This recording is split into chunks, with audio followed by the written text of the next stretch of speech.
This is Machuka Nyarieko TV Talk Show, where we analyze politics and governance issues. We focus on national, local, and international news. We examine the political way of our people, social and economic. Nyarieko TV Talk Show, the house of ideas. Hello viewers, welcome to Machuka Nyarieko TV Talk Show, the house of ideas. Today I will want to focus on the vetting of the cabinet secretaries that is taking place in the National Assembly of Kenya. And I will be guided by one simple question, which is the vetting meeting the expectations of many Kenyans? Is the vetting meeting the expectations of many Kenyans, or is the vetting just a mere formalities? Is the vetting a mere formality?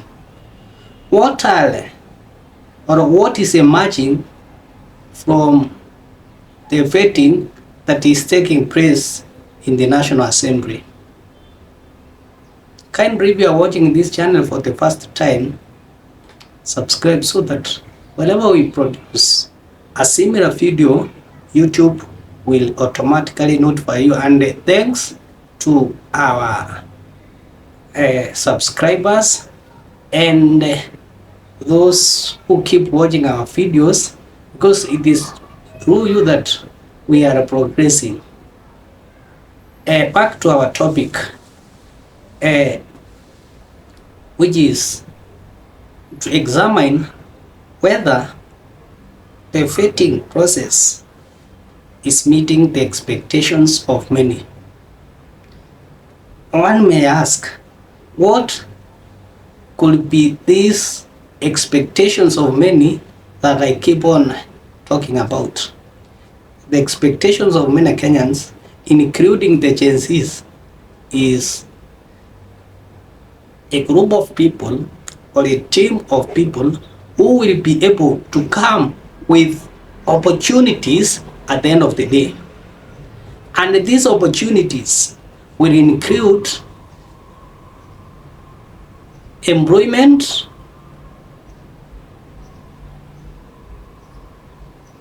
development of infrastructure, and the fight of corruption, because the opportunities cannot be achieved without taking care of the Kenyan resources, because much of it has been squandered. So are they meeting the expectations?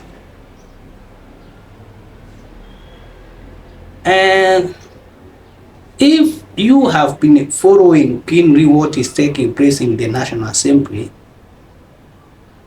you will find that some of the questions that are being asked do not meet these expectations, because we expect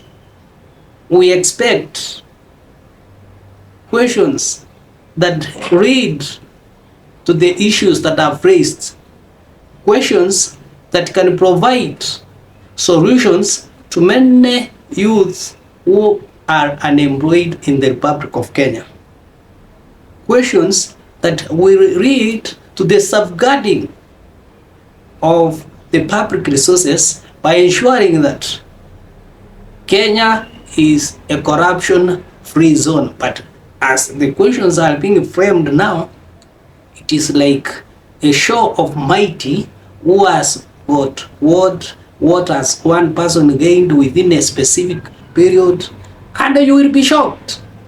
You will realize that the position of a cabinet secretary in Kenya is a very good business for an individual, because for those who have gone back to this position, if you hear them answer questions relating to their lifestyle audit, you will realize that they have made good money within a span of about 2 years. Money which they claim to have made from their businesses. I don't want to mention any of the business, but the money which they claim they have made within their businesses, money which they claim they have made with their husbands, and so forth.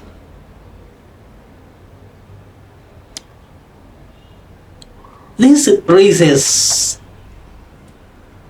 the same question, because it is good to repeatedly ask the same question. Is it really, will they meet the expectations of many youth?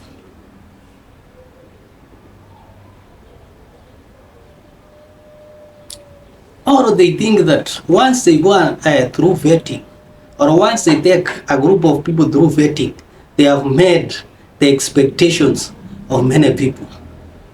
Vetting is just an exercise, is simply asking one to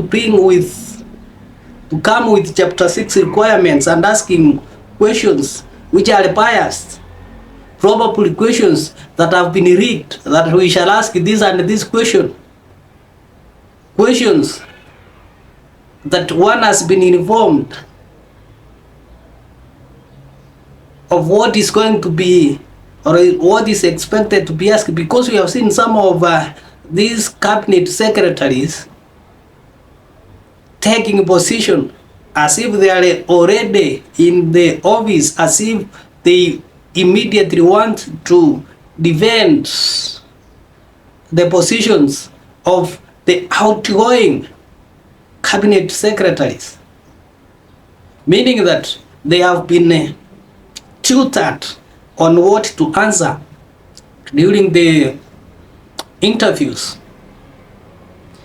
And that's why the question will continue lingering in many of the young people. It may appear that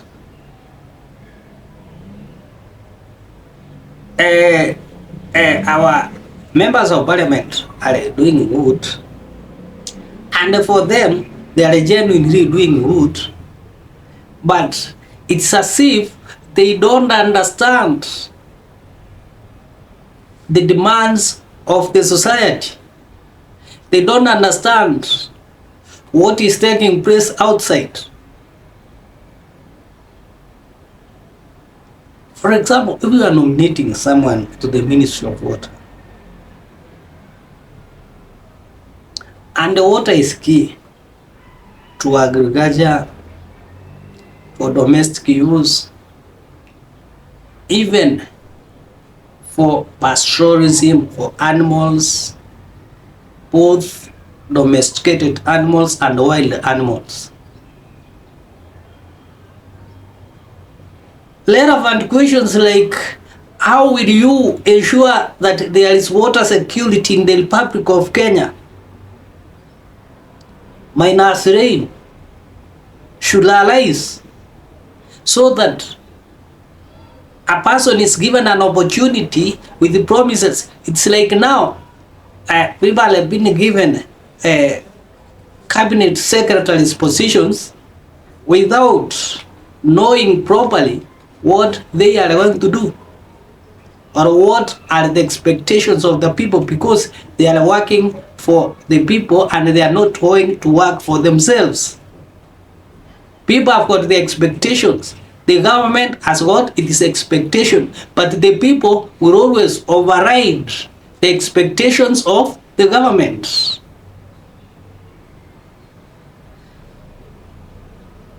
So, the manner in which Parliament can do this, or in the near future, is by asking relevant questions. The relevant questions that can guide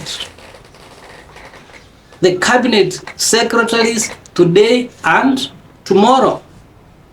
because we all of us want a prosperous nation, and a prosperous nation will be achieved when there is a focused system.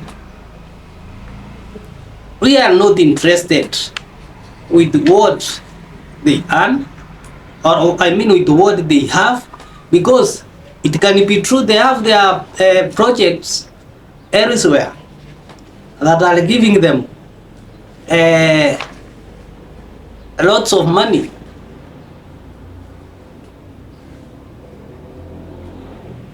It can be true because with their positions they can also be able to influence even people to go to their farms. But the issue of accountability is not largely being discussed in the vetting process. Most of the ministries are opaque. Most of the ministries are waiting for taxpayers' money to use and no returns for their work. Most, when I say most, I mean close to 95% of the ministries are simply waiting for taxes to use and there are no returns. So these are the questions that we want to know. How are they going to benefit the young people? Because the issue now at hand is the young people who are too many, who are extremely unemployed, who have nowhere to go. How is each ministry contributing towards employment of these young people? Machuka Nyarieko TV talk show, kindly continue subscribing.